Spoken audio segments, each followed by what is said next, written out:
Fox News contributor, and is she out there in Colorado right now? Because I think it was like 5 degrees.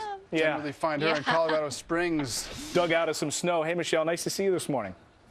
Good to see you all, too. All right, so we are just a couple of days away from the fiscal cliff. Everyone's taxes, as of right now, set to go up January 1st. Do we have the countdown clock up? We'll get that up later, but here is where congressional leaders and the president stand on the fiscal cliff. Listen. Whatever we come up with is going to be imperfect, and some people aren't going to like it. Some people will like it less, but that's where we are. And I feel confident that we have an obligation to do the best we can. We had a good meeting down at the White House.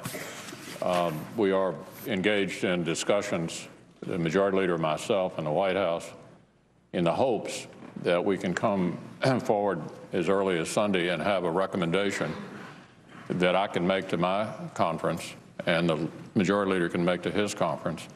And so we'll be working hard to try to see if we can get there in the next 24 hours. And so I'm hopeful and optimistic. I'm modestly optimistic that an agreement can be achieved. Nobody's going to get 100% of what they want, but let's make sure that middle-class families and the American economy, and in fact the world economy, aren't adversely impacted because people can't do their jobs. It's a shame that in this nation, where every developed country in the world knows that our greatest threat is our fiscal solvency, that you have to have these leverage points. You would think that people would just sit down, solve the problem, because we know it is our greatest threat, but that's not the case here. We have a president who has not laid out a plan. He's obviously a spendaholic. All right, Michelle, you heard a lot of political talking there. Staying with us during the break. Michelle joins us back again after all that talking. That's a lot of political spin there. Cut through it for us. It is, and I have to say that one of the reasons that most average, ordinary Americans outside of the Beltway bubble aren't paying close attention to all of these machinations is that it's not a spoiler alert how this is all going to end. And unfortunately, I think a lot of us see what's going to happen is that the Republicans are going to cave somehow or another and give in, and yet they're going to be blamed. And this has sort of long been the running narrative of how these negotiations have gone, and it certainly helps that Obama and the White House have narrative setters in the liberal media who are just raring to blame Republicans for not giving in enough. And when you hear these code words and these weasel phrases like modestly optimistic and not everybody's going to get what they want, what they really mean is House Republican conservatives who are holding the line aren't going to get what they want,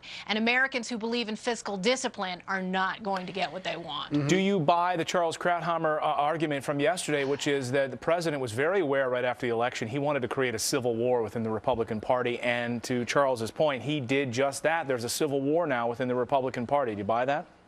Yes, I think it's obvious that this was the strategy to drive a wedge between House conservative Republicans and House capitulationist Republicans, and now, of course, between the Senate Republicans and the House Republicans.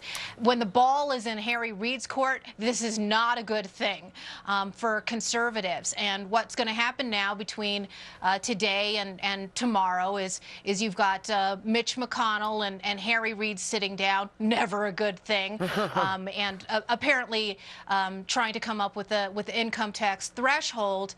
And if they don't come up with something, again, that wedge gets driven further, and Obama can sit in the catbird seat and blame Republicans for their obstructionism. Real quickly, so you think a deal gets done, what, a threshold, say, around $500,000, unemployment gets extended, and very little cuts? Is that basically what you think happens here? I think that's right. I think that's the basic outline. And then what the House Republican takeaway is, well, we'll deal with the tough issues later. Kick the can down the road. Yep. All right, let's move on. Okay, let's go to the story that we've been covering here, the Hobby Lobby story.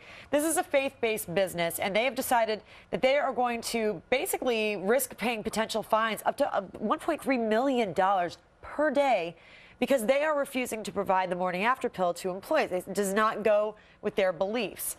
What do you make of this story? Well, God bless this company. And by the way, my Christmas tree came from Hobby Lobby, and I think it's incumbent upon every conservative who believes in freedom of religion and freedom of conscience to support those businesses that are standing up and taking the slings and arrows of this discriminatory administration. And they will accept the consequences of it. And I think that, you know, the way to counter that is to give them the business that they deserve for standing up for their principles.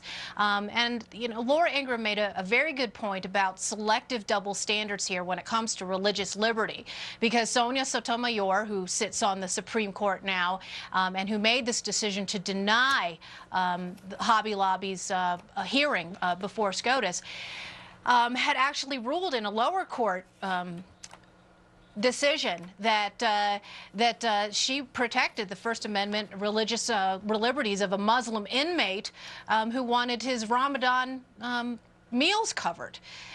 So, you know, religious liberty for some and not for others.